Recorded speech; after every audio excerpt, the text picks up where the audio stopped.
Hello and welcome to Pods Above Replacement, part of the Padres Hot Tub Podcast Network. My name is Raphie Cantor. I am the producer of Padres Hot Tub, and joining me from the Mile High City, his numbers are from El Paso, so can you really trust them? It's John Fracoda! Hey there. I just looked up Austin Hedges' AAA stats, and he put up a 225 WRC plus in 2018. So I think that we can put it on lock over here at Par that the Guardians got a steal of a deal with their 1 year, $4 million contract for 225 WRC plus Austin Hedges this year. Hey, you can make fun of him all you want, but he's got a World Series ring, and that is something that the Padres do not have. So, John, first of all, I'm glad it hasn't been 7 months since I've seen you. How was your week? It's a great week. It's much shorter than 7 days instead of 7 months. A little bit of a let's just keep doing that in that orders of magnitude. So we'll do the next one like 7 what is minutes it from the end of so we got to get 7 hours first, and then 7 hours. And then so we'll be talking in the dead of night at this point. But 2:00. We are coming to you with I guess you could. It's a little series. It's a new series of episodes that we're going to do, a mini series, a limited, if you will, that we are calling the Bubble Boys. Bubble Boys. Bubble Boys. Like that guy from Seinfeld, that little kid from Seinfeld. That is the Moops episode, am I right? Moops, yep. That is the Moops. Okay. Cultural touchstones from 30 years ago. The Bubble Boys. The point of this series is essentially we're going to be talking about the guys who are on the bubble to make the Padres 26-man roster out of spring training in 2025. So we're going to do 3 episodes for this. We're going to break it down between starting pitchers, relief pitchers, and hitters. And we're going to go in that order with the episodes. So today's episode is about the potential starting pitchers who are on the bubble to make the rotation in 2025. There are 5 gentlemen who we will be discussing today. And we're going to talk about them in descending order of their 2024 innings pitched with the Padres. So, so we were going to start with the man who threw the most innings, and then we will go down to the man who threw the least innings.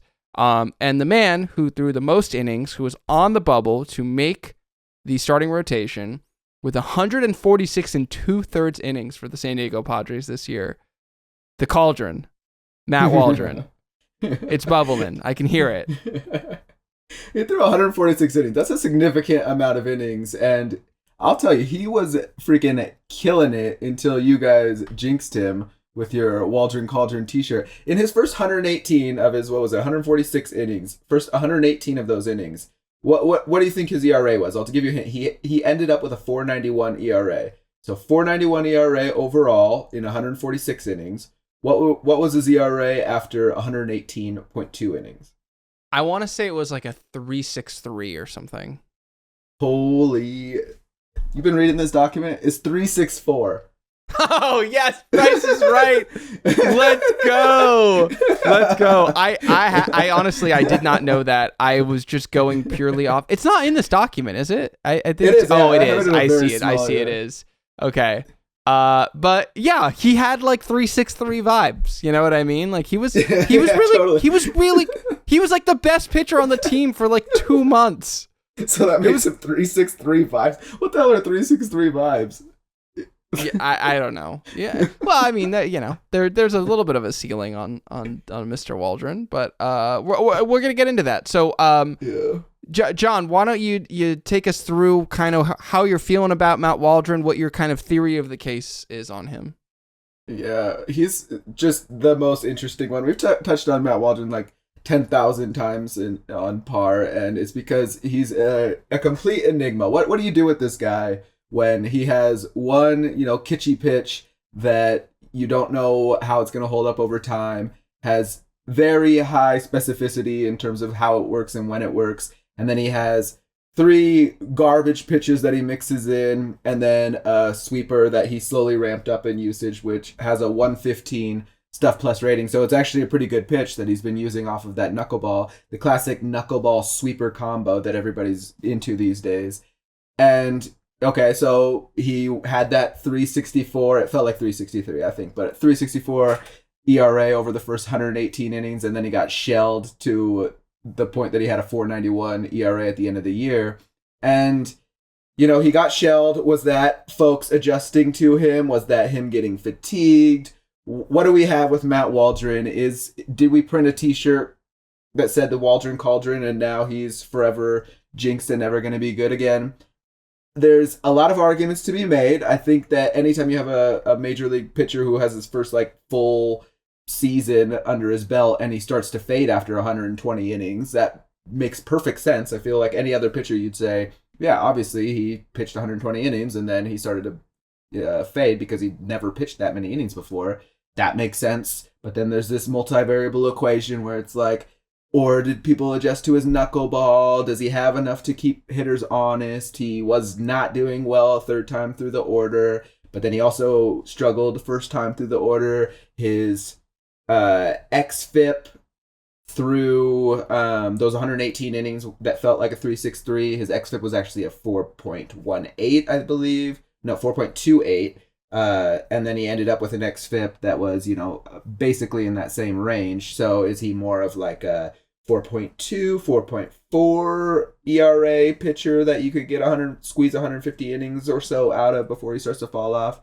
There's so many questions on him, and I do have opinions on it, but I'd love to know what you're thinking about at least those details that we started with.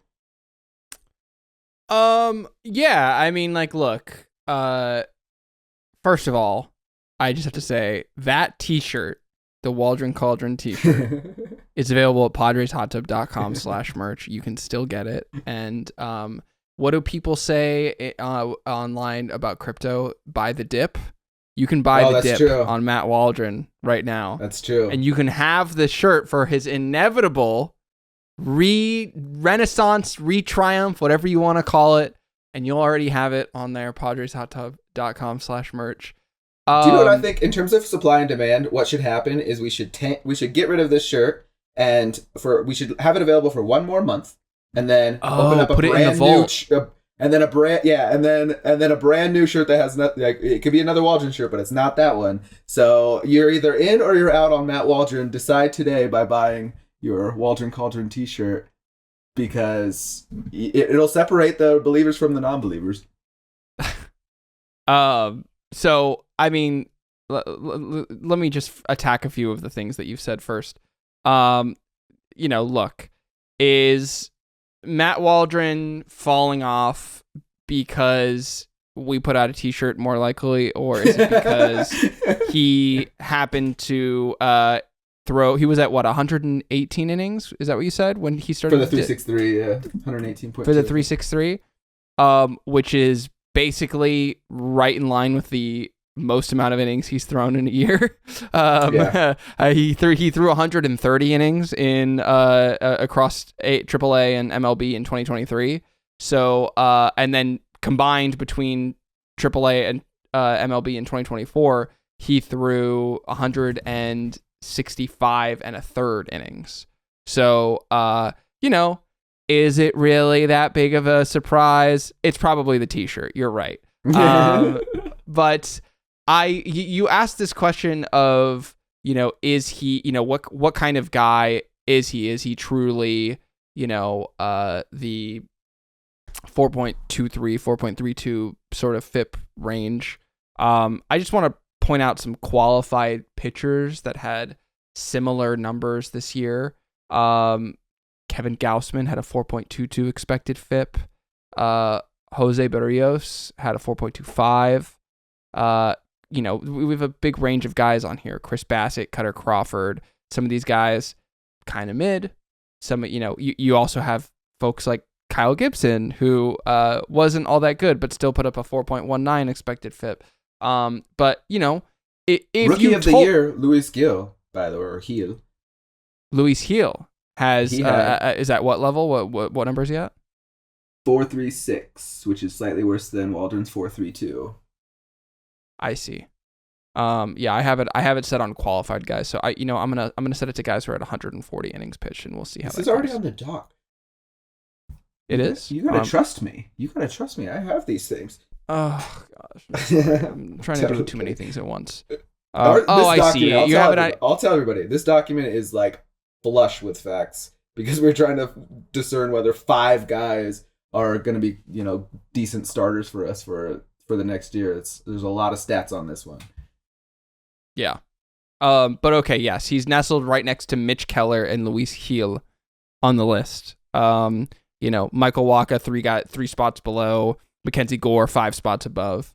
Like, again, one of those, if you told me before the season sort of things in that range, I would have been thrilled. So, if this is who Matt Waldron is, guys like literally lottery ticket cashed in. Literally he was the player to be named later. And so this is the fact that we have 5 more years of control on a guy who has the potential to be a solid 4 or 5 starter, we struck gold. I will be curious, and we'll get into this a little bit as we talk more specifically about his pitches. I think if Matt Waldron can really figure out how to tame his knuckleball, I think he has a career. He has a very strange and weird career, but he has a career. Or at least 6 years. That's all we're asking, right? That's all we're asking, exactly. So anyway, do you want to go more into the nitty gritty? Yeah. Okay. So there's 2 little things here. XFIP, you were saying names that were similar: Barrios, Montas, Bassett, Hicks, Crawford, Luis Gil. And another common stat that folks like to look at in terms of like predictive value is K minus BB or K minus walk percent. And he also ranked up there just a little bit below Max Fried, Singer, Keller, a little bit above folks like Michael Wacha. So, and Christopher Sanchez also. Like these are names that you're talking about when you're talking about like. Yeah, I'm sorry. I was again reading from the wrong chart. Yeah, but if you think like these names, Max Fried, Seth Lugo, Brady Singer, I mean these are number 2 starter names that he put up a similar strikeout minus walk rate. But it's just so weird because he's like great at the beginning of the season, terrible at the end. He has a pitch that you don't know whether it's good or not, or if it's going to hold up to like folks seeing it multiple times. And the common stat that folks were looking at over the course of the year is how much better his knuckleball did when he threw it a little bit harder. And so I took those end results, and I think his average knuckleball speed was something like 77.6, if I remember correctly. That's going off memory, but it's something about that. And so then I took what happened when he reached that 78 plus range versus when he threw 76 or lower. And when he had 78 plus, his batting average against was 230, OBP 271, slug 344, WOBA 272, xWOBA 245. So basically just like, wow, that pitch really good. Destroyed when he threw 78 miles per hour or plus. And when he threw 76 or lower, it was 293 batting average, 388 OBP, 390 slug, WOBA 347, xWOBA 337. So almost like 100 points higher, or about like 80 points higher on basically everything that's important. Wildly different. And that's something that he was probably working out still because he's relatively new to the knuckleball. He's very much new to throwing it at such a high rate at the major league level. So are we going to see a Matt Waldron who looks at that data and starts throwing it a little bit harder? Does that change how he uses pitches off of it? Because now he's, requiring more effort when he's throwing his knuckleball? I don't know. But there's, something that's valuable there. There's insight that when he throws it harder, that folks were struggling against it. And if he can cut these pitches that are too slow when people are performing extraordinarily well against them, then maybe his numbers go up. And there's lots to like. His xFIP, wonderful. His K minus walk rate, wonderful. He has something that he can change that would be, positive. So there's lots of things that you can look at and just say, okay, he fell off at the end of the year. That's fine, but he still has things that, can progress, and he can still be that guy that is valuable in like the 4th or 5th starter role. Yeah. One of the things, obviously we talked about his velo dipping and that being a big contributor to some of his issues down the stretch. One thing that changed this year as well is that he started throwing his sweeper quite a bit more. And his sweeper was a really solid pitch. I mean, I'm gonna pull up the numbers right here. This year he had a sweeper with an expected WOBA of 295 that he threw about 20% of the time. Offered it at 79.3 miles per hour on average. So up there in that same range with those successful knuckleballs that you were talking about. And that sweeper, while it was a successful pitch for him, as we know, sweepers put a lot of torque on the elbow. And I think that I'm going to put a chart on screen right now that shows, it's sort of flat-ish, but you can see some humps and dips in there that shows Matt Waldron's pitch usage and specifically his sweeper usage by month over the course of the season. And you can see in June and July, it's when he was throwing the sweeper the most, which is also when he had his most success. But it also means that he was wearing his elbow down quite a bit during that time. And you can see the very steep drop off in the sweeper usage in August and September. And that's also when his numbers started to suffer quite a bit. So I think that, if Matt Waldron, my proposal, I guess, is, the not so good problem to have is that he's got a good sweeper, but, it's wearing out his elbow. The good news is that his knuckleball is like a real pitch. Like, that is like Jazz Chisholm literally said in an interview, it is the nastiest pitch he's ever faced in baseball. And, whatever you think of Jazz Chisholm, like whatever you think of that statement, like I think the numbers like bear that out. And we haven't put an exact number on just overall. Like he had a 277 expected WOBA on his knuckleballs through the entire year. It doesn't matter the velocity when you put it all together. It's a real pitch. Yeah. And so right now his RPMs on that knuckleball over the course of the season, it averaged 244 RPMs. That's dope. Which is great. Now the preeminent knuckleballer of our time, R.A. Dickey, he played in a little bit earlier era. There are some numbers on it though, and his tended to be around 150 RPMs. Now he wasn't throwing as hard as Waldron was throwing, but that was, again, maybe the greatest knuckleball that's been thrown in the last 20, 30 years, depending on your feelings about Tim Wakefield. And he was at 150 RPMs. If Waldron can get his spin rate closer to 200, I think he can throw his knuckleball 50% of the time, which is what I was advocating for during the year. And I think that does a couple of things. It not only has him throwing an effective pitch frequently that is, becoming improved, but also it's saving his elbow. And if they want to get length out of him, out of Matt Waldron, if he's at the back of the rotation, he's there to soak up innings. They can't afford him to get fatigued. I say lean into it. The unicorn of Matt Waldron is that he can throw a fastball 91 miles an hour, 92 miles an hour. I think we saw him get up to like 93 at some point too. Like the fact that he can throw that and throw a knuckleball as good as he has, that's what makes him a unicorn. I'm not saying give that up. I'm just saying if you trade that extra 10% and, sub out some of those fastballs and sweepers, you might be saving him a little bit on that elbow. And who knows, if that's 10 to 15 innings more of the year, he's throwing quality baseball. That's super valuable to the Padres. Yeah. And then, I mean, two quick counter arguments to that are, one, it is going to save him some elbow throwing knuckleballs more often, but that being said, I just argue that he should throw it harder. So I don't know how much throwing a knuckleball as hard as you possibly can works on your elbow, or whether it does at all. And second to that, his in zone percentage on his knuckleball last year was 44.6, which is great for a secondary pitch, but not great for a primary pitch. A comparison would be that Blake Snell, who throws no pitches in the zone a lot, his four-seamer is 51.1% of the time in the zone, and then his primary off speed that he's actually able to get into the zone is a changeup at 39.5, and then everything else is much lower.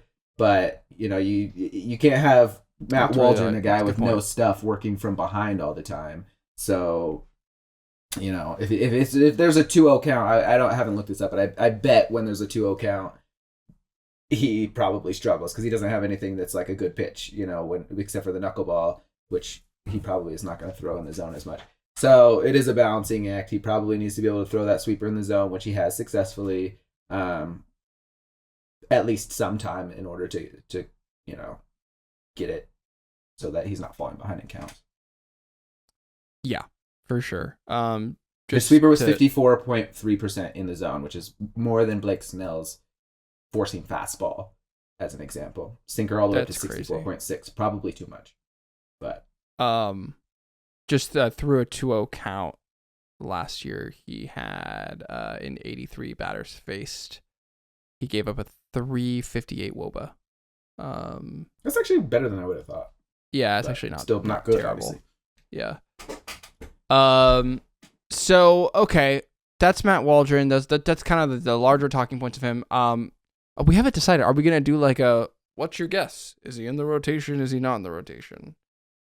Yeah, I don't know. Let's just do conclusions. Like it doesn't necessarily have to be whether they're in the rotation, but just like if you had to put your money down on what you think this person is, you know, what is this person? I think Matt Waldron, you know, it's what makes knuckleballers so cool. Like the baseball, I say this later on in talking about another one of our guys, but baseball is a game of adjustments. And basically, you can have a shiny new trick, but that shiny new trick has a shelf life. Yep. On literally everything in baseball except the knuckleball. Because it's chaos. It is chaos in a pitch. And I think that affords Matt Waldron a great deal of latitude in terms of like I think that if the Padres abandon Matt Waldron, some other team out there will pick him up. Like for sure. For sure. He is enough of a novelty to have a career. So I just really hope, and I think by virtue of finances that the Padres will keep him, and the fact that they have Ruben Niebla for the next several years, who I'm sure, you know, considers him to be some sort of Frankenstein monster level of fascination. So what are that? I think Matt Waldron is a dude. What do you think about him? Hold on, one more question before I go on to me. Okay, so baseball trade values. I paid for the at least you month, did not give that company money. I did because it's made it such that everybody within our Discord, guess what? You don't have to pay for it. You can just ask me because I feel like that's worth it. I'm already giving back. That's sweet. I'm giving back to the crowd. So baseball trade values. Great company. Wow. Support them if you can. Has Matt Waldron listed on, you know, the Padres as a surplus value. What would you guess his ranking is on that website in terms of surplus value amongst Padres? Like number 1, number 20? Oh, it's got to be really high up there because he's not getting paid anything. And he's got 5 years of team control left. And this year is going to completely screw up the scales because I don't know I haven't even looked up. I want to look up his B WAR. Do you know what his B WAR is? Which I feel like. How dare you ask me that? I'm not going to look up his B WAR. Yeah, but other sites use it for some ungodly reason. Okay, I'll tell you what it is right now. I have it right here. Only 0.8. Shocking to me. He got really punished because his ERA was 4.91. Yeah. No, that's a good point. But his F WAR was 1.8. Again, the one true WAR, F WAR. The one true WAR. The war to rule them all. So, like, let's say they think he's gonna put up like a win. Let's just say like they think he's gonna put up like 1.2 wins a year. So they think that he's gonna put up like somewhere between $10 and $12 million in value. So that's, you know, let's just call it $10 million of surplus value each of the next 2 years. That's $20 million. And then maybe getting paid, you know, 2.5 first year of ARB, 5 mil, 7.5 mil. So that's 15 against another, what is that? 36 million in production. That's 21 plus. Okay, he's got to be at like 35 to 40. Is that what they think he's at? They have him at 18.3, but your reasoning was fantastic. I do think that Okay. I feel like on average, like Merrill's only 84.4, so I feel like on average Okay. the best bet is to underestimate, just because if someone falls off, then it's better to lose by 20 than it is to lose by 100. Also, future war is worth less than present war, so I didn't True. properly decay that value. So yes, It's that true. is correct. But 18 million. Okay, where's that rank One, on the two, list? three, four, five, six, seventh. Right Yeah. between Michael King and Randy Vasquez. Wow, that's a good transition.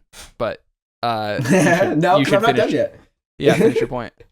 Yeah, I think, okay, put my money down. I think that Matt Waldron actually did. One, he had a wild year. He basically didn't even rely on his knuckleball at the beginning of the year, and then he like transitioned into relying on his knuckleball, and then he picked up using the sweeper more often. It had success, so he went to the bank with that, and then he fell off after he pitched as many innings as he had pitched in the past. That all makes complete sense to me. I have no reason to think that Matt Waldron going into next season is not who he was for at least the first 120 innings. I think, which I would go with the xFIP over the ERA. So I have no reason to think that he's not a 120 to 150 innings guy. If you go more than that, numbers probably start to drop off again because that's what you would expect. But 120 to 150 innings of about a 4.2, 4.3 ERA guy, which makes him a solid number 4, number 5 pitcher. And I would bet on that. I would bet that he's a solid contributor, and that's all we would really need from him. So perfect. Great, amazing. Shall we move on? Randy Vasquez. Yes, we shall. Yes. So second of the 5 guys we're talking to in terms of 2024 innings pitched with 98 innings pitched. John, I feel like I must have blacked out for about 30 or 40 of those innings because when I looked at it, I was like, wait, Randy Vasquez threw 98 innings for the Padres. I'm sure there were. Yeah, and I'm also sure I'd have to go back and look, but like probably a good amount of those were in mop-up duty as well. Just going in like a completely low leverage situation. No, they were all starts. 20 games, 20 starts. Really? Mm-hmm. Wow. Mm-hmm. I again must have blacked out for some of those. So, Randy Vasquez, that Statcast Baseball Savant page, awful lot of blue on that page. little more than I'd like to see. What's the deal with Randy, John? He is so fun for this discussion because you look at this. I mean, what do nerds like us love? We love Statcast and we love Fangraphs. So he has the bluest. He has a two percentile xERA, first percentile. This is not first good. This is first bad percentile expected batting average against. It's just all blue. He doesn't walk people, and that's the only thing that's red. But also, Randy Vasquez, if you go to his pitches, he has 6 pitches on Fangraph Stuff Plus that are at least 92 or higher, and some of them are significantly higher. He has 4 above 100, 4 that are 103 or higher. So we're talking about a guy with 4 pitches that are above Major League average in terms of stuff, and is in the second percentile in expected ERA. What is this guy? What is happening with this guy? And so that's what we're talking about today. He is a wild character at 26 years old in terms of the discrepancies between his efficiency by his splits. So fun little splits fact. His splits against left-handed hitters, the slash line is 365, 421, 539. So basically everybody's like super Barry Bonds against him when they're left-handed. And when they're right-handed, it's 254, 307, 418, which is just barely above league average at a 315 WOBA. But it's a solid pitcher, whatever. But obviously, it's not going to hold up when you're average against right-handed hitters and then just are terrible against left-handed hitters. And then same thing from even more sad from a strikeouts and walks perspective, because that's obviously something that we love. Against right-handed hitters, I'll start with the good one. 7.18 Ks per 9 and 2.18 walks per 9. That's fine, right? You can survive on that all day, every day. It ended up being a 403 FIP and a 426 xFIP. Fine. That's great from the end of rotation kind of guy. And then against left-handed hitters, it was Ks per 9 of 357. That's basically nobody.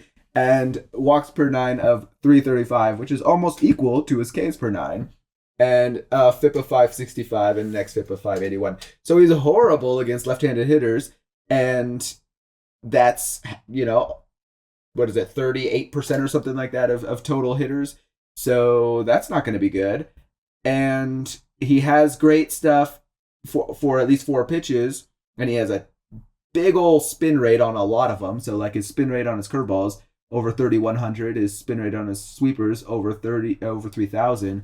So he's got great movement on pitches, but they're all pitches that break away from right-handed hitters and into left-handed hitters, not working against left-handed hitters because it's all breaking in on them. He doesn't really have a weapon against left-handed hitters. His changeup is only okay. Ooh, we have a guy who is going to be tantalizing to anybody that's like, a pitching lab type guy who says, oh, this guy has great spin rates, great movement, but wow, the results are not working at all against left-handed hitters. Yeah, just to zoom in on that lefty thing, one of the things that jumps out to me when I look at his splits is that I was shocked when I scrolled down on Fangraphs and I saw that his hard hit percentage against lefties is actually lower than his hard hit percentage against righties for 2024. Shut up. I'm dead serious. If you go to his splits, his hard hit percentage is 32.5% against lefties and 34.1% against righties. So, I immediately go, okay, batted ball luck. And sure enough, now, his BABIP was 373 against lefties and 288 against righties. So, a big delta. But John's point about the strikeouts is everything. Like, so if you're having like quote unquote bad batted ball luck, and then also you're not striking anyone out, so the ball is just constantly being put into play, and also they're dropping for hits. Yeah, those numbers are going to be super, super bad and inflated. It doesn't, but also he's not effective against lefties. Like, I don't want to say, like, you broke down some of the ex-WOBA stats. Like, I'm not trying to make the argument that, like, he got unlucky. He didn't get unlucky. He maybe got a little unlucky on top of being really bad against lefties. Yeah. And so that, like, made things, like, much worse. One of the things that, I'm focusing on for Randy is, like, I don't want to jump the gun a little bit on our conclusion, but, like, Randy Vasquez is, to me, like, the best version of Randy Vasquez is a really solid 5-starter. Like, a guy who can go out there and soak up some innings and, like, be, I'm sorry if you didn't say this already, but, like, be Martin Perez. Like, that was your point that you wanted to make, but be, like, a righty version of Martin Perez where you're, like, he's going to at least keep you in the game most of the time. And there are guys who can get careers off of that. The thing that I look out for in terms of a lot of those guys are, can they produce ground balls? And Randy Vasquez is not particularly adept at producing ground balls, for a few reasons, but I'm just gonna zoom in on the specifics there.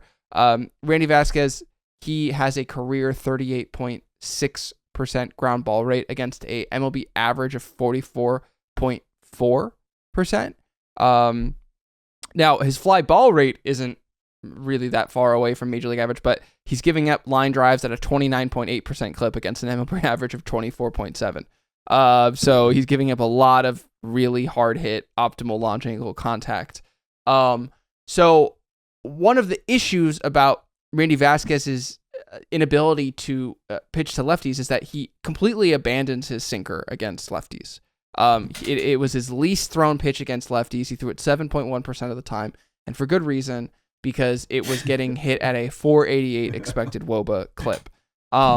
If you look at his, by the way, Baseball Savant has gotten so good at some of these visuals. Yeah. They're so pleasing. Yep. One of the new ones that they've added is the movement profile that's right up there with the sliders for pitchers.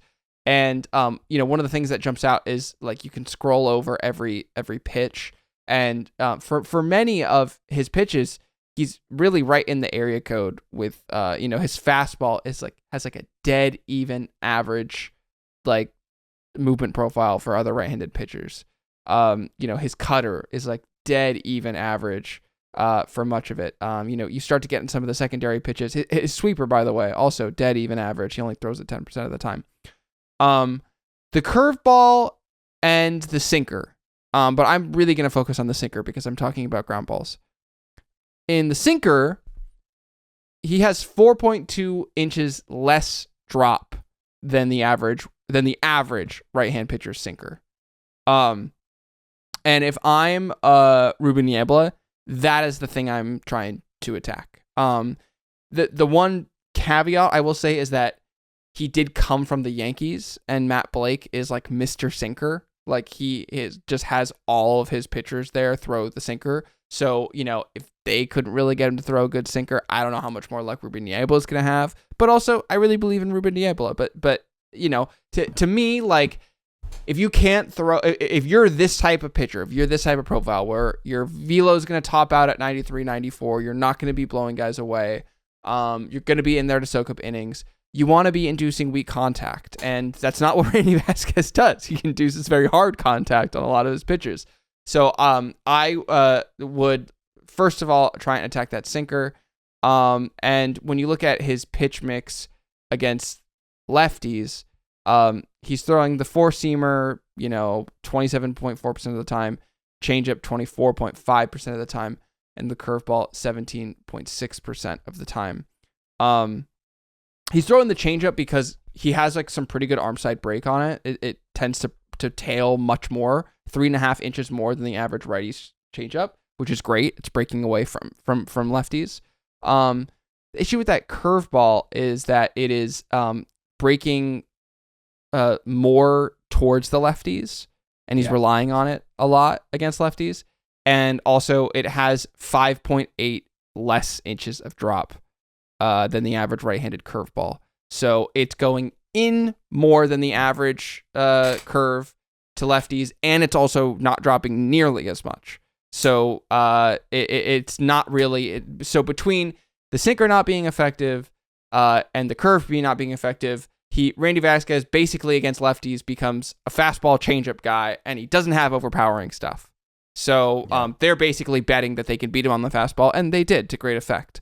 The sinker and the curve are the two places that I'm looking at for Randy Vasquez. If he can get some more drop on those, I have a lot of hope for him being a 5-starter. And if he cannot, then I really hope he enjoys El Paso.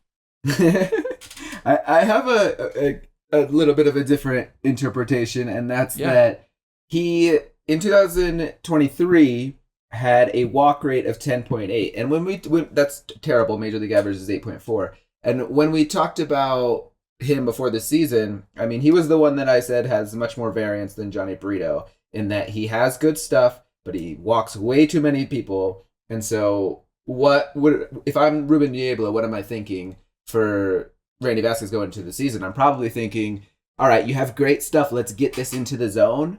And it worked. His walk rate went way down to 6.7.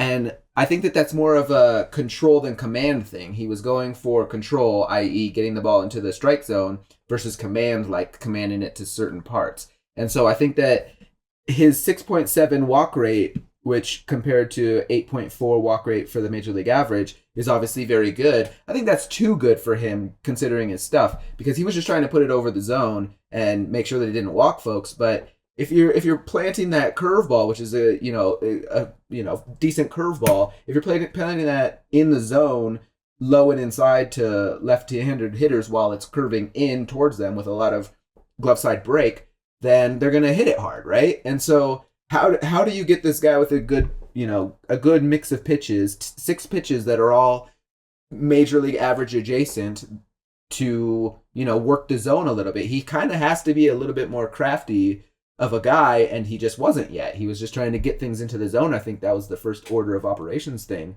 And does he have that next level where he can go, okay, I was able to control it, let me now try to command it? Can he put those over the left-handed hitter's feet, basically, when they're, expecting a fastball getting out of the zone so that they chase. Is he able to, get more chase with his relatively good pitches from a stuff plus standpoint? I think that that's there. I just don't know that he's, there yet, and that's going to be a fun offseason thing to change. Like, can he backdoor things against left-handed hitters? He literally never did that. So you get all this good spin rate and all this, pretty good break on breaking balls, and they all know basically where it's gonna end up, because he's only going with where he's comfortable, which is wherever he can land it into the zone. That's to me, my ending results on what I wrote down was that the ingredients are there. He probably needs to go full on pitching lab, but I have high hopes for him because Vasquez has, clay, very good clay, and Niebla can sculpt. So, let's see if we can do it. And he's still, going into this year, is wildly variant to me in terms of what his outcomes could be, but in a wildly different direction than they was before.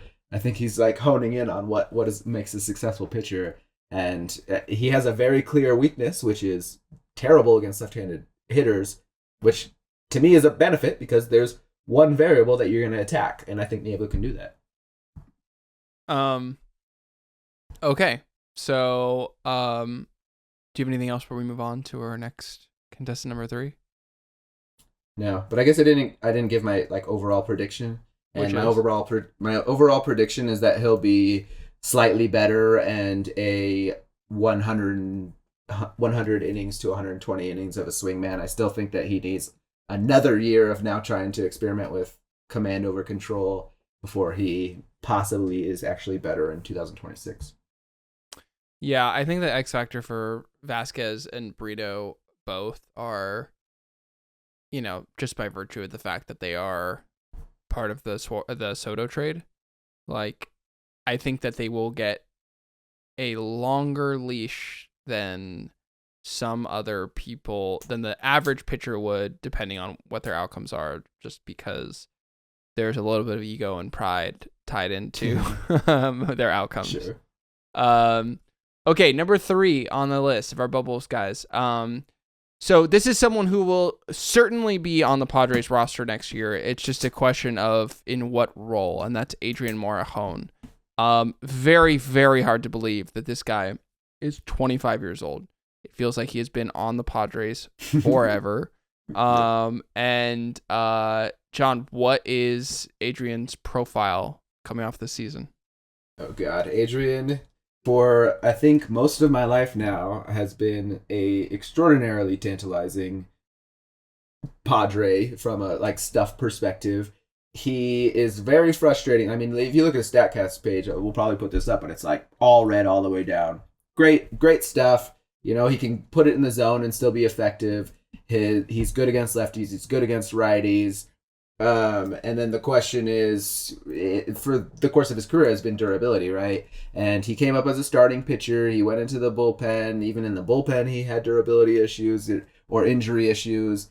And then now he had his first full good season. We're probably still going to be talking about whether he's an option for a rotation spot. I would guess that most Padres fans would say he's probably not, just because we're so worried about his durability and whether he could succeed when he has more stress on him, because this was his first season having more than any innings at all.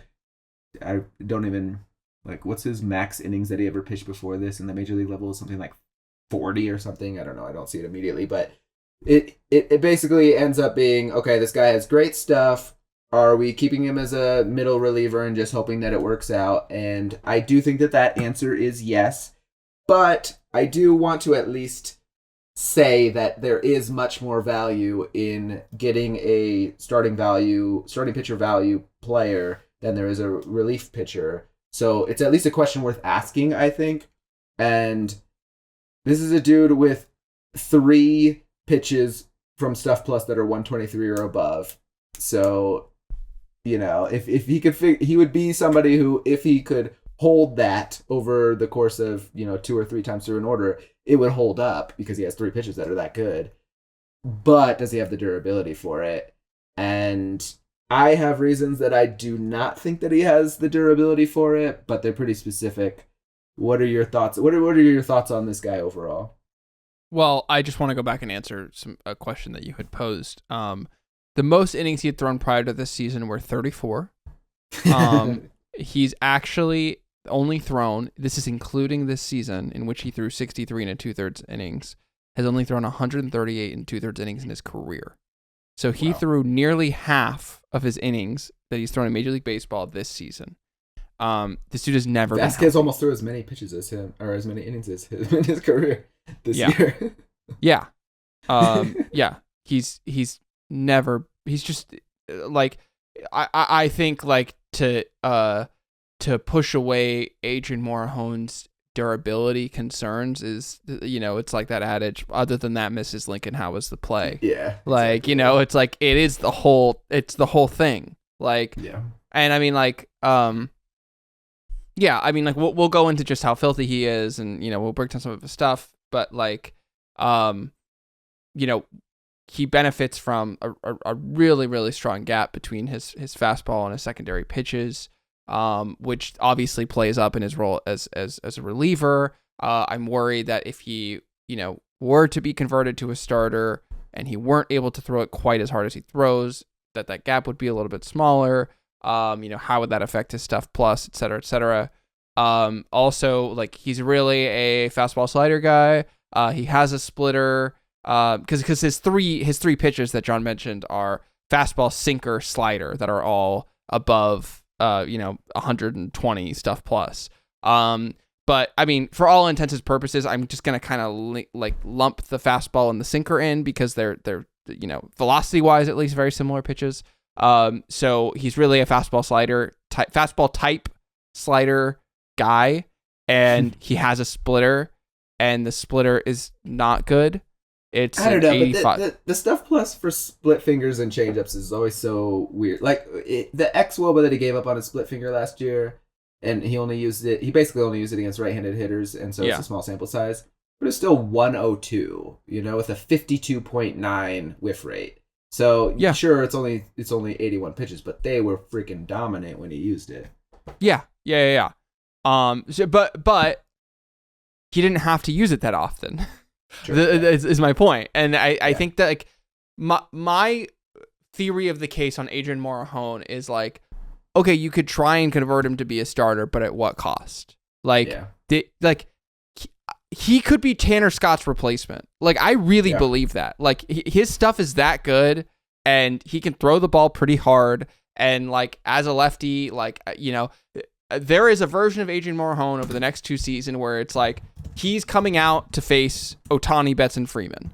I'm not kidding. Like, that is your lefty guy. But if you make him a starter, how much is his stuff going to suffer? And then also you're absolutely throwing the durability thing into question. And it's like, what is his value point in the organization, really? And to me, I think there is a much higher likelihood and a much lower risk to him trying to make him Tanner Scott than there is to trying to make him our fifth starter. That's my theory on him. Yeah, and to fight your Tanner Scott comparison, okay, so there's three main things that go into Stuff Plus that are like super valuable for fastballs, and that's velocity, obviously incredibly important, spin rate, obviously incredibly important, and then shape itself, which is obviously incredibly important.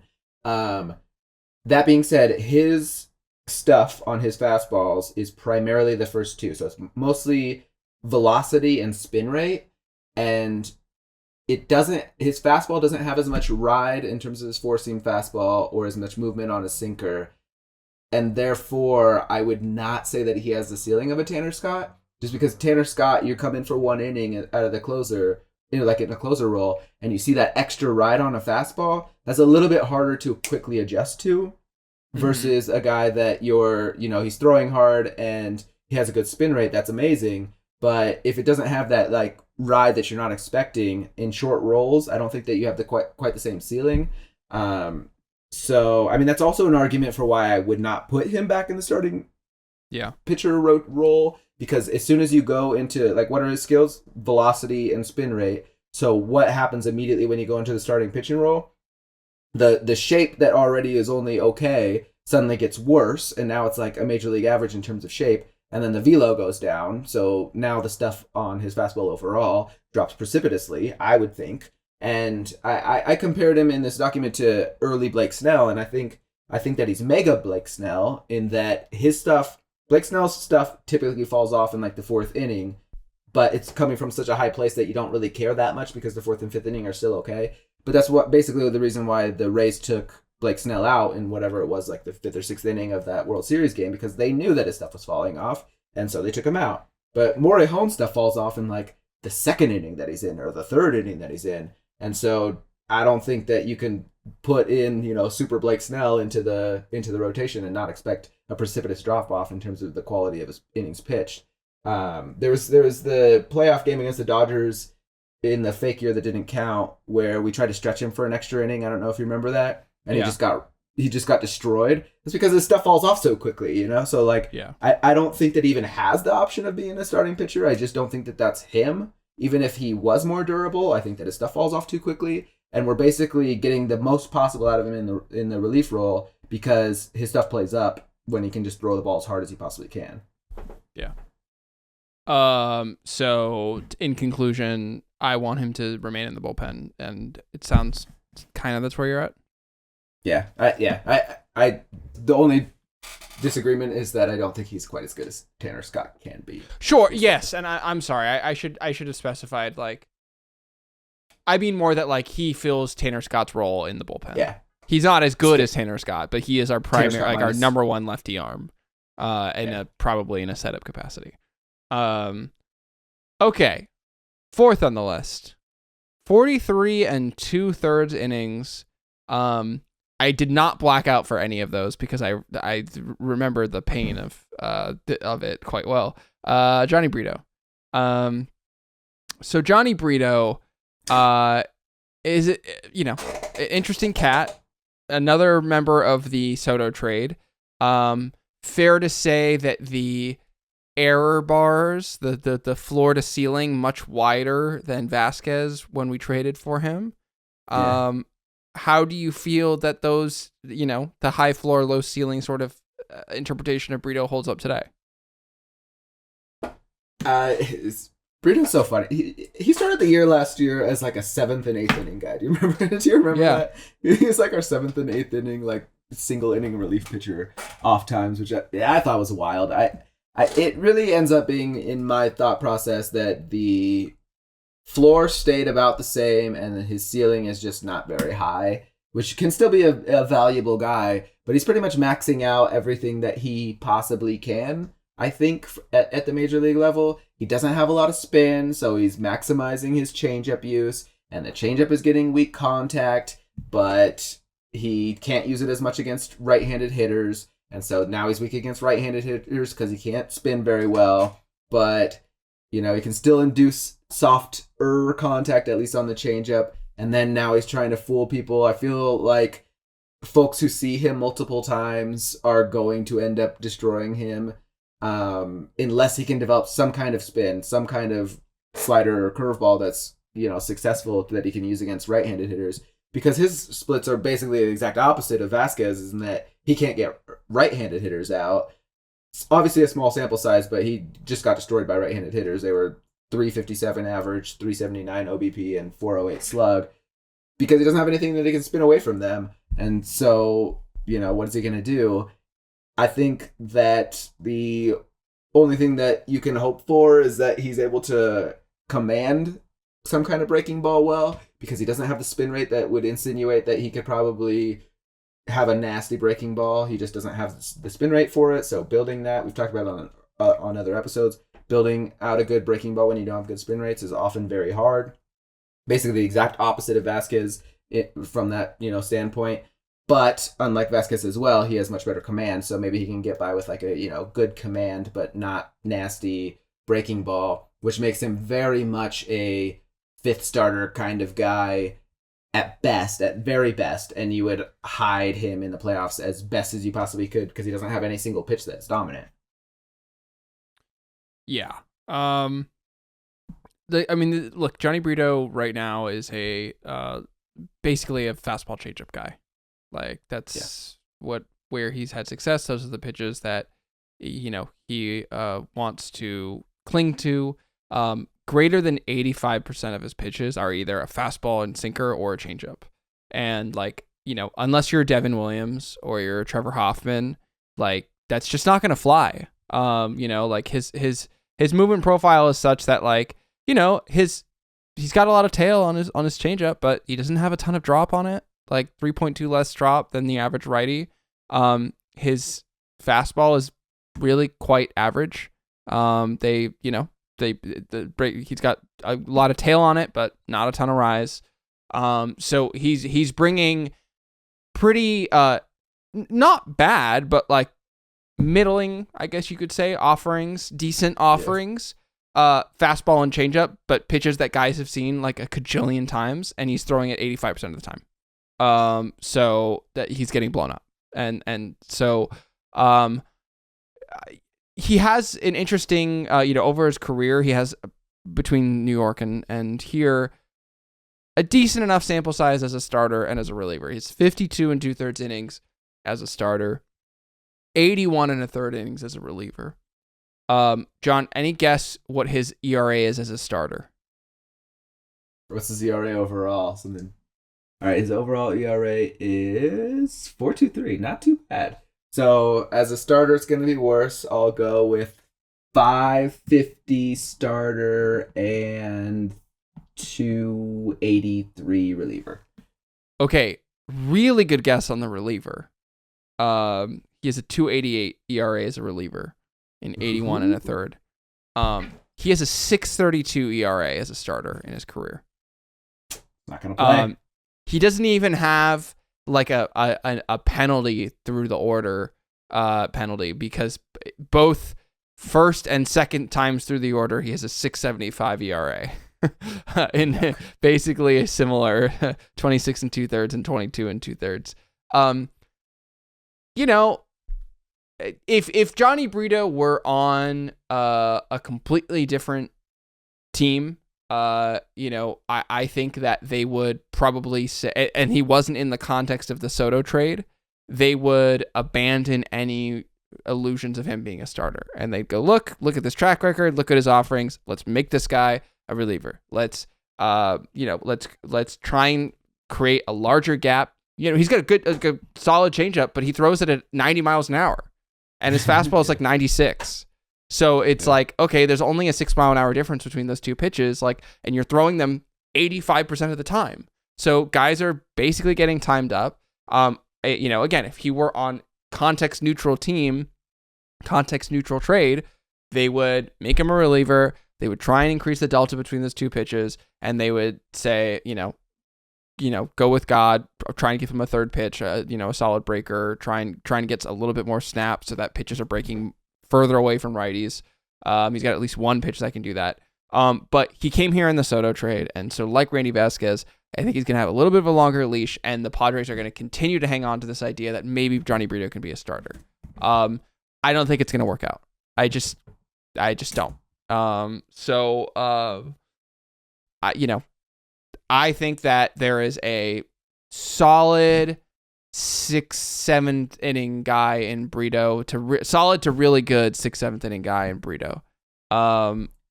He has other offerings. He never throws them. Yeah. So they're not that good, like from a shape perspective or from a spin rate perspective. Yeah. Just not that good. His fastball is a 77 stuff plus in his career. Like his slider was okay in New York, but it really took a backspin this year. 94 stuff plus this year, 90 on the changeup again, because there's not a big enough delta between the fastball. And he has a knuckle curve that he never throws that graded out well. So on 14 pitches, so that's basically nothing. Exactly. So what do you think of Johnny Brito? So I have a pertinent stat that I think is valuable for him, in that his fastball, when he throws it 97, so this is both fastballs, so it's 4-seam fastball and a sinker. When he throws either of those 97 miles per hour or faster, he has a slash line of 259, 298, 389. Good for a 300 WOBA and a 288 X WOBA. And those are on fastballs, which tend to be the pitches that are hit the hardest. And when he throws it 96 or less, his slash line is 268, 362, 464, WOBA of 357, and X WOBA of 388. So the difference between when he's throwing his fastball hard and when he's throwing it not as hard is wildly different. And that makes sense to me because he doesn't have a lot of shape to it. He's basically just relying on the sheer velocity of the pitch. So he needs to throw it as hard as he possibly can in order to, get it by folks. And I don't think that's going to work in the rotation because his average is only around that 96 miles per hour rate. So him constantly being above that while being in the starting rotation seems basically impossible unless you're just going to, do the thing where you just make him throw it as hard as he can until his elbow snaps, which that's conceivable. I could see the Rays trading for him just to do that exact same thing. But he already has right elbow strain is the reason why he went on the IL this year. So I think one, he might already be just dead and gone. And two, if he's not dead and gone and we push him on, throwing as hard as he can for as many innings as possible, he will be dead and gone at least soon. All right. So, maybe dead, maybe not. Well, let's move on to our final pitcher. Tonight is going to end, as many nights end, John, with some hoeing. You're alive. Wow, married man, Raphie. Respectfully, of course. Brian Hoeing. I cannot believe this dude does not have a number 69 jersey. Like sales would be through the roof. That's very true. Do the individual players get a cut of their jersey sales? I don't think so, right? Probably not. That's why. Otherwise, he would definitely lean into that. He would definitely do it. That's like an NIL deal. Like if he was some like pitcher at like LSU, he would 100% have a number 69. Okay. So Brian Hoeing threw 23 and 2/3 innings for the Padres last year.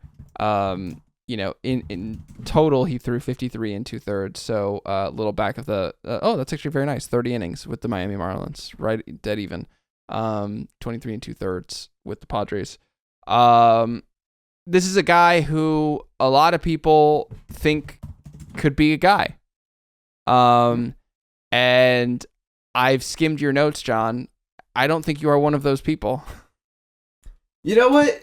So we were discussing what we might do for this episode last week, and one of the things that I wanted to talk about specifically was Brian Hoeing, because I was like, I know that everybody's excited about Brian Hoeing and us trading for Brian Hoeing. I think Brian Hoeing is terrible, and I researched him a little bit more, and going into the specifics, I was actually a lot more hopeful than I was when I went into it. And I mean, there's obvious reasons why you would not think that he's the best pitcher overall.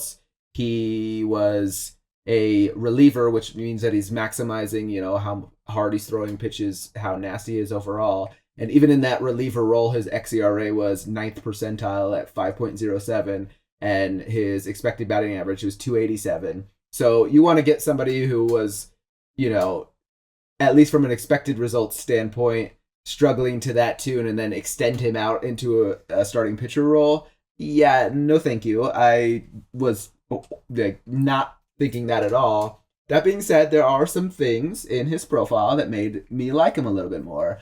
One of those things, I think specifically, the one thing that I would say the most is that his split finger was a pitch that graded out really well by Stuff Plus. It was 130 on Stuff Plus. It had great results in that it gave up a 112 WOBA and 208 xWOBA with a 38.5% whiff rate. And those are all great things. And I was like, oh, even with that pitch, he's terrible. But the thing that made me excited is that he used that pitch basically for the first time this year. And it's actually a little bit last year and then a little bit this year. And then while he was pitching for the Marlins, he used it at about a 10% rate.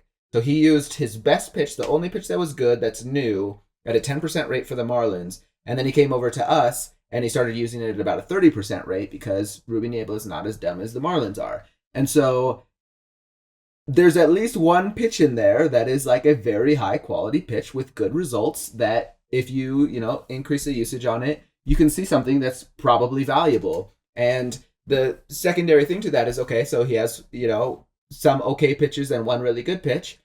And he also has, in his past, many innings that he had been able to fill. Before they were mediocre innings, they were the innings of somebody that you would expect to, at best be rotation depth, somebody that you have store in AAA and, take up when you need him, some quad A guy. But then he got this new split finger, and split fingers are a valuable pitch, and some people change their entire careers by developing a split finger. Could this guy be one of those guys who develops a good split finger and suddenly everything else plays up? He's able to tunnel fastball or his sinker off of it. I don't know. I would be more excited if his four seam fastball was the one that was good rather than his sinker, just because they have a sinker and a splitter a little bit harder to tunnel and they have similar movement profiles. So we're asking him to extend back out to the starting pitcher that he was before while using this splitter more. Suddenly it's like a multivariable equation where you're like, oh, this seems a little bit less, likely to succeed. But there's at least a little bit of a, there's like a little taste of something that could be positive there. Yeah. This is I wrote in the notes, the Moneyball meme where it's like Jonah Hill talking, like he's in front of one of the whiteboards and he's talking to Billy Beane. He's like, Billy, this is Brian Hoeing. He's an overlooked swingman who's been languishing in the Marlins organization. His primary defect is that he doesn't have a fastball. Who needs a fastball as a starting pitcher? Yeah. So I just to illustrate this, sinkers and fastballs are both, they both obviously have vertical drop because they both exist on Earth and they have to deal with gravity. But we value their vertical drop in completely opposite ways. A sinker that drops a lot is good. A fastball that drops a lot is bad. So sinker, you want it to sink, obviously. Fastball, you do not. You want it to fight gravity. Brian Hoeing in 2024, his sinker had 24.1 vertical inches of drop. This is good. This is 2.2 inches more than the comparable right-handed pitcher. Brian Hoeing's fastball had 20.4 vertical inches of drop. This is really bad. It had had 5.9 inches less of rise, again, because you want it to rise, than the average fastball. There is less than 4 inches of difference in the vertical drop between his sinker and his fastball. That is really bad.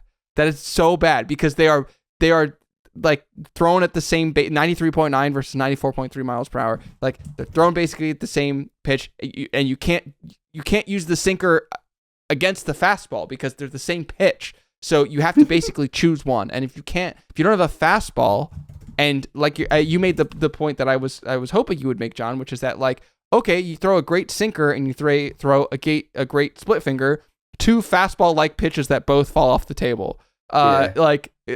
Okay, awesome. Like, but you need a pitch to keep them honest, because if you're throwing pitches, the difference in speed between his split finger and his sinker is 7 miles per hour or so, which is sort of what I was talking about with which is, by the way, a splitter that you're throwing at 86, completely normal, but kind of like what I was talking about with Johnny Brito, where it's like Brito is a guy whose two best pitches have less than 7 miles per hour difference between them. And so like, you're just not going to be fooling guys in that same way. So my stance is very simple. If he doesn't have a fastball, he doesn't have a role in the rotation. And so I think that, look, we haven't even mentioned that his batted ball results are such that he had an absolutely massive gap between his expected results and his actual results. His sinker, which we said was a pretty good sinker, in terms of its shape and everything, 318 WOBA on that. Expected WOBA of 410. His fastball, which he just stopped throwing because it's not good, had a 322 WOBA, expected WOBA of 409. And then even his slider, which was a really solid pitch for him, had a 252 WOBA, really good results, 294 expected WOBA. So on all of his pitches, he was just getting really good batted ball luck. And so, of course, folks that are calling into radio shows, are going to be, oh, this Hoeing guy, let me tell you something. This Brian Hoeing guy, this organization really ought to give him a run. He plays baseball the right way. But I just don't see it. I think that if you leave Brian Hoeing out there for more than 23 and 2/3 innings in a Padres uniform, the weaknesses will be exposed. I think that he's not going to rise much higher in the ranks than like a 6-inning guy. But Brian Hoeing being on this team so that Stephen Kolek isn't is a good thing. And so I'm more than happy to have Brian Hoeing chilling in the bullpen. Seems like he's a nice guy. I'm happy he's on the team. And I'm really intrigued by this splitter. Like, there seems like there is some there. And if you are not having to expose him in the way that you would as a starter, then I think it can continue to be quite successful. So what are your thoughts, final thoughts? I think that probably the reason why his four-seam fastball was so bad was because he was trying to land the stuff plus on exactly 69, which he did. And so that ends up being successful. He had a 69 four-seam fastball. That's, pretty impressive to land exactly on that number. It is conceivably possible to succeed with a sinker and a what am I going for? Splitter. So it's rare. There's not that many pitchers that go sinker splitter as their combination, but like Alex Cobb has built a really good career primarily going with a sinker and a splitter. You end up having to throw your sinker higher in the zone, which is kind of the thing that makes it weird, wonky. But in order to tunnel them off of each other, you basically have to throw your sinker kind of like over the middle, basically, in order to then get a split finger off of it, where you drop the velocity a little bit and then have it break away. So there's not a lot of examples, but there are examples of folks, succeeding. And there's people that have, succeeded with a good splitter with basically no other pitch. I mean, Kirby Yates would have been terrible if he didn't develop that splitter out of nowhere. I think that I would be super reticent to say that he's not at least, a middle reliever guy going forward. Yeah. I just don't. I would love to, honestly, to stretch him out at the beginning of spring training just to see what he's got for 2 or 3 innings, because I'd still think that would be more valuable. 2 to 3 innings, like a multi-inning relief pitcher than a single-inning relief pitcher. But he's not somebody that I would be super stoked to throw in the, 7th or 8th inning of a playoff game. That's for damn sure. I think there's a chance he could be, if the team's willing to do this, a solid opener. Like, I could see him in there for a couple innings, again, cranking up that splitter.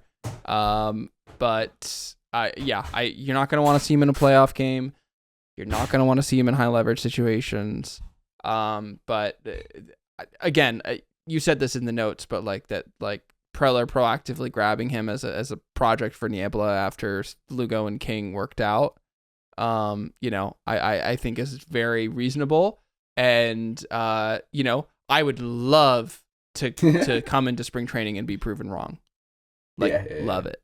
Because, if this guy, a Lugo-esque outcome would be a ridiculous windfall for this team. So it would be a very Lugo, C version of that. But, something like that is, I don't even think that that's possible. But yeah. I don't know. I like I said, I just want to see a multi-inning version and just see what happens there, because there's at least a new variable, right? A sinker, a slider, and a split finger. You can survive on that, especially against left-handed hitters. Yeah. Well, kids, say no to Hoeing respectfully. Yes to him in the bullpen, but in the rotation, I think we will say thank you, but no thank you for now. Again, hope we are proven wrong. Change your jersey number, please. I will buy it. So that is the conclusion of Bubble Boys starting pitcher edition. So we'll be coming at you soon with the relief pitcher edition. So maybe some overlap. I don't know. We'll have to figure that out as we lay that out. But any final thoughts, John? I think overall, Waldron is a guy that we're at least going to start in the rotation, and I have high hopes that it at least works out as a solid contributor. Maybe not a high ceiling guy, but a high floor guy. Vasquez is one that I think is very variable in terms of his outcomes, but I think that he'll at least provide innings and, still be developing and still be playing with Niebla in a way that could possibly lead to, better futures on the horizon. Brito is just going to be, I think, an innings guy. That's, what we do with him. I think that we'll probably keep him stretched out because he can be the guy that keeps us from picking up a Rich Hill. And then Morihone in the pen, solid seventh inning guy, and Hoeing. My hope is a multi-inning reliever. There you go. We will be back with another edition of this sometime soon. Until then, for John Percoda, I am Raphie Cantor. Thank you to the Bubble Boys, and we will see you next time.